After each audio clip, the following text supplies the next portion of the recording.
तो हमारे साथ उत्तर प्रदेश सरकार के मंत्री सिद्धार्थनाथ सिंह जी हैं। Thank you very much Siddharth ji for sparing time in your busy schedule. Today was a big rally in Phaphamau, आप वहाँ थे। एक चीज़ प्रधानमंत्री की बोली हुई वो थोड़ी सी रोचक लगी, जिससे संबंधित मैं सवाल पूछना चाहता हूँ। आप जानते हैं कि अखिलेश यादव और समाजवादी पार्टी लगातार बेरोजगारी पर सवाल उठा रहे हैं। प्रधानमंत्री ने आज अपनी रैली में ये बोला कि रिलीजियस टूरिज्म होगा तो रिलीजियस इकोनॉमी आगे बढ़ेगी।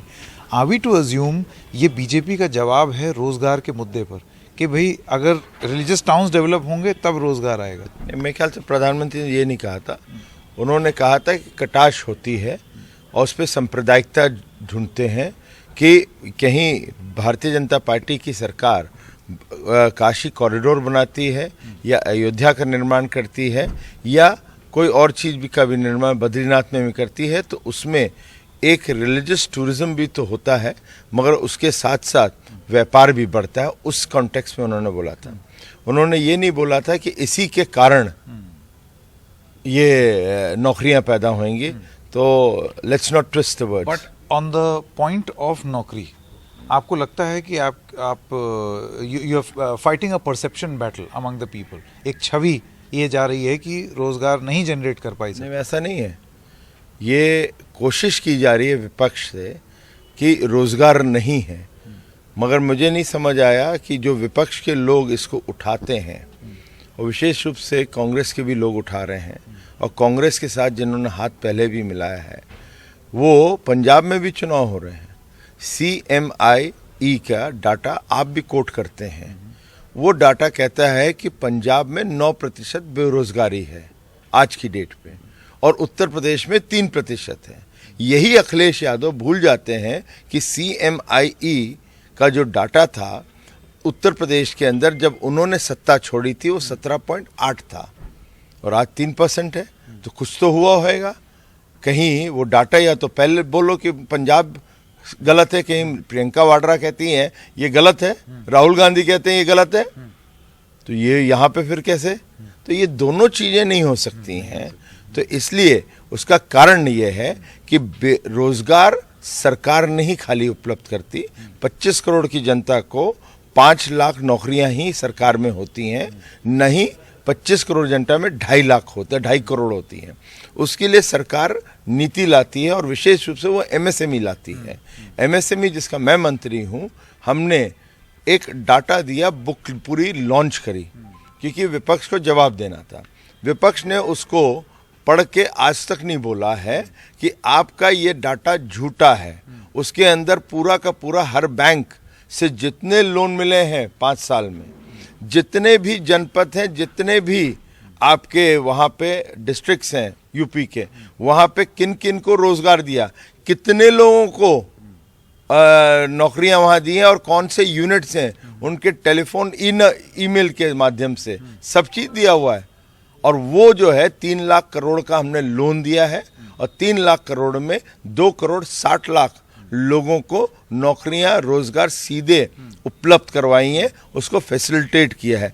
अब ये जब है तो वो मुद्दा कैसे बनेगा, जितनी भी वो प्रयास कर लें। बट सिद्धार्थ जी, मैं आपसे सवाल ये पूछना चाहता हूँ, if the track record is so good and you can back it up with the numbers that you just mentioned, ऐसी ज़रूरत क्यों सिद्धार्थनाथ जी को और नंदी जी को पड़ती है कि वो चौराहे पे जा करके कभी पूड़ी तल रहे हैं, कभी पकोड़े बना रहे हैं? ऑक्सफोर्ड ऑफ द ईस्ट कहा जाने वाले प्रयागराज में अब कोई पूड़ी और पकौड़ी तल करके आप कैसे रिझाएंगे? I found it very humorous. Somebody had commented on it, and I took it as a good humor, and not as a कि उसको कटाश किसी ने करा है। मैं उनमें से पॉलिटिशियंस नहीं हूँ। तो वो एक जेस्चर होता है या शौक होता है, मुझे नहीं पता आपको शौक है नहीं है। मुझे खाना बनाने का बड़ा शौक है, और कभी आपको फुर्सत होएगी तो जरूर आइएगा। आपको मैं खाना खुद अपने हाथों का बना के लाऊंगा। वहाँ पे कार्यकर्ता बैठे थे, बरसात का मौसम था, ठंड का मौसम था, तो मैंने पूड़ी तो नहीं, वहाँ पे उन लोगों के लिए थोड़े समोसे तले थे। आई थिंक समोसा ही था, तो तल रहा था, उसके साथ चाय का हम लोग लुत्फ ले रहे थे। ये भी एक चुनाव जो है, ये पर्व है। इस पर्व में क्या सीरियस होकर हम लोग को लड़ना है क्या? ये डेमोक्रेसी है, ये लोकतंत्र है। मज़ा भी आता चाहिए, कार्यकर्ताओं को भी आना चाहिए। मुझे तो चुनाव के टाइम पे क्रिकेट खेलने का भी टाइम मिला, मैंने खेला है, तो ये तो अच्छी चीज है। तो इसको लोग दूसरी तरफ से मार लेना चाहेंगे, लेफ्ट हैंड मारने की कोशिश करेंगे, राइट हैंड जवाब मेरे पास है। आपके मुकाबले में there is one your contest, you call yourself, surprised, and I've seen the statements, you call yourself the experimental boy of Uttar Pradesh politics. What is this reference all about? इसका मतलब क्या है? मैं जब आया था यहाँ पे 2017 में, तो उस समय ये सीट मानी जाती थी कि ये अतीक अहमद की सीट है, 5 दफे जीते, तो ये बाहुबली की सीट है। तो जब मुझे टिकट दिया गया था तो मैंने जरूर उसका कहा था, तो अमित भाई ने कहा था कि सिद्धार्थ जी आप जाओ और ये मोदी जी के विकास की सीट बनाओ। तो जब मैं लैंड किया तो मीडिया ने पूछा, तो one liner we are good at, so मैंने एक लाइन दे दी, मैंने कहा कि मैं मोदी जी का एक्सपेरिमेंटल बॉय हूँ, और इसलिए मैं वहाँ से चला आया। जब बुलडोज़र बाबा या बुलडोज़र सीएम का बुलडोज़र चला, तो पहली विधानसभा बनती है जो मेरी सीट है, जहाँ पे अतीक के घर पे बुलडोज़र चला और उसी के ऊपर 75 गरीब आवास बन रहे हैं। मुख्यमंत्री ने उसका शिलान्यास किया।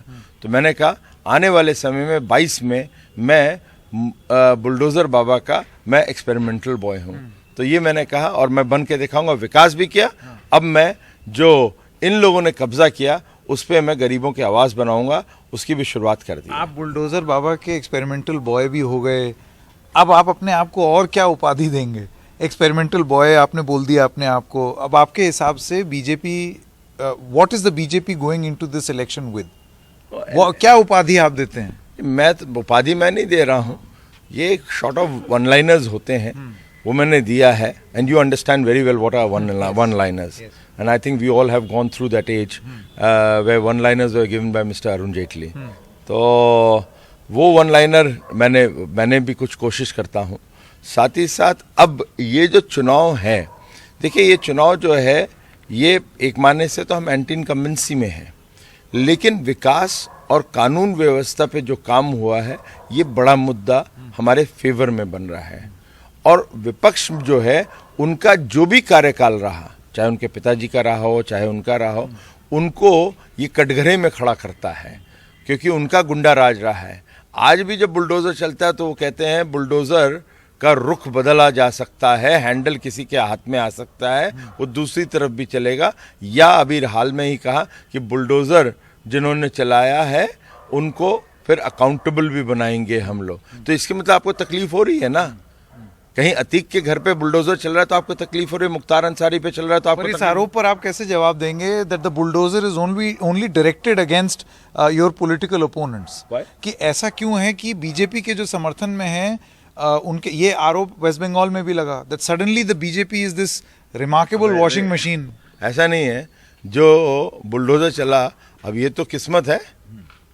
आपके पास अतीक अहमद पड़ा हुआ है, आपके पास मुख्तार अंसारी पड़ा, आपके पास आजम खां पड़े हैं, आपके ऐसे ऐसे हीरो पड़े हुए हैं जिनकी गाथा जो है उत्तर प्रदेश के इतिहास में हिस्ट्री शीटर में बहुत अच्छी है, और वही आपको जिताने का आप उनसे कर रहे हैं। हमने तो नहीं कहा था जो पहला कैंडिडेट आप डिक्लेयर करोगे वो गैंगस्टर होएगा और जो आखिरी करोगे वो भी गैंगस्टर होएगा।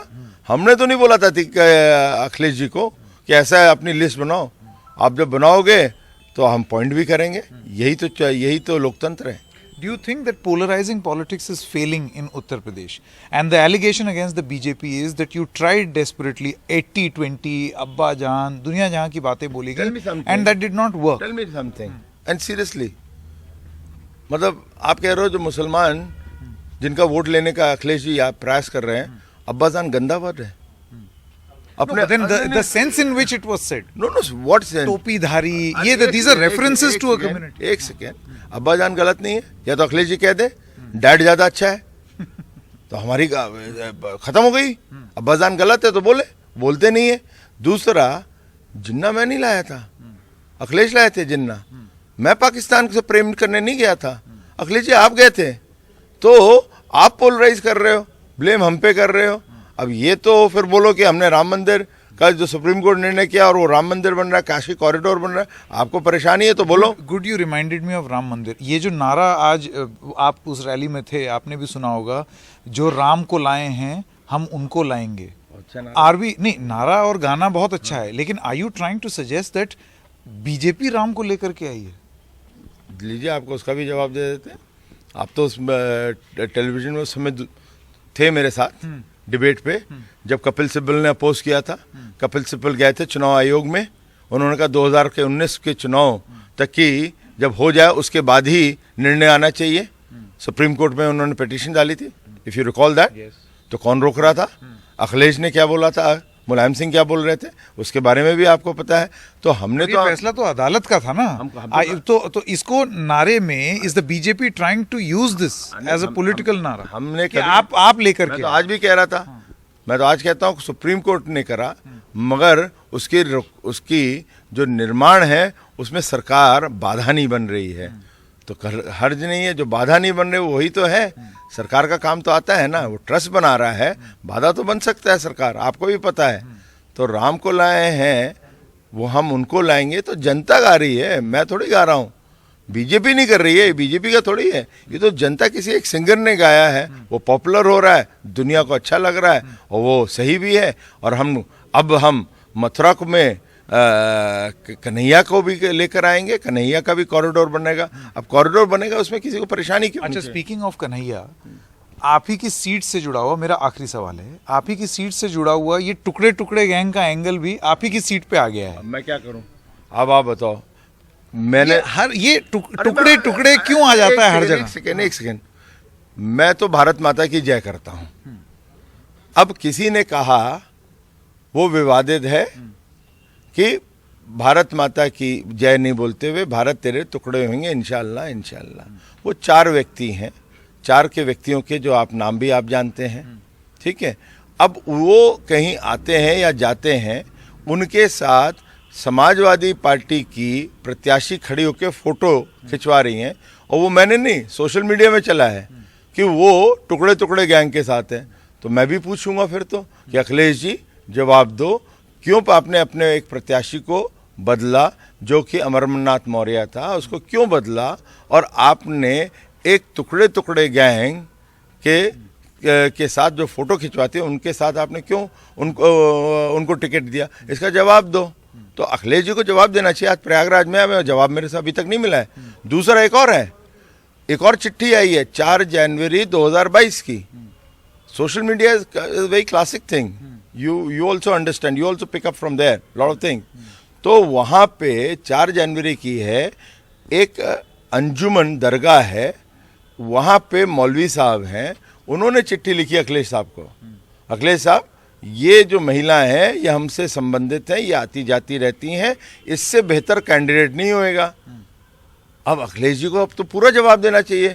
ये टुकड़े टुकड़े गैंग का असर है जो टिकट दिया, या अतीक के घर पे जाके जब बुलडोजर चल रहा था तो ये बेगम के साथ खड़ी होके वहाँ पे रो रही थी इसलिए टिकट दिया, या एक मौलवी साहब ने अजमेर शरीफ से वहाँ से आपको चिट्ठी लिखी उसके कारण दिया। बट टिकट जो दिया है उसका कारण तो बताओ जो चेंज। अब ये you will be question that आपने इसको पूरी तरीके से you made this into a Hindu Muslim sort of a contest. प्रश्न आप पूछो। दूसरी चीज, टुकड़े टुकड़े गैंग जो है एज अ फिलॉसफी, कौन सी सरकार के कौन से दस्तावेज में लिखा है कि एक गैंग है? ये जब केंद्र में भी सवाल पूछा गया तो पार्लियामेंट में the government said there is no such gang. आप मत बोलना चाहो, आप कुछ नाम और दे दो। ये तो नाम देने की बात है ना, कोई उसका वो नामकरण थोड़ी हम लोग कर रहे हैं, जाके उस पर पूजा पाठ कर रहे हैं या जनेऊ पहना रहे हैं उनको। वो तो एक नाम दे दिया है तो जिससे कि वो पॉपुलर हो गया। आज तो मीडिया में भी वही चलता है, हर जगह चलता है। तो प्रश्न आप पूछ रहे हो, जवाब खाली मैं दे रहा हूँ। आपने प्रश्न नहीं पूछा होता तो हम नहीं बोलते। ठीक है, thank you so much Siddharth Nath ji, thank you very much for joining us and all the best for your contest. Thank you.